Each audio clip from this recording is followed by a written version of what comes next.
pray to increase.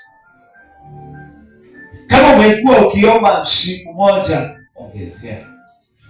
Kama umekuwa ukijinyima siku moja, ongezea. Kama umekuwa ukijinyima madakika na masaa, ongezea. Ili siku zijazo umwambie Mungu, nalikuomba hiki na ukanipa. Ni nani kama wewe Bwana? Biblia imekwisha kutuambia kwamba yeyote ambaye huitisha hupokea. Yeyote yule pia utafuta upata. Na yeyote yule kupitia mlango hufunguliwa.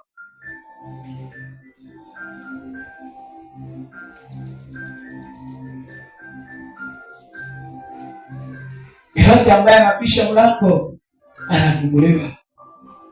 Hii mambo yote ambayo unatamani nimekwisha kukwambia kwamba inafanyika kupitia maombi.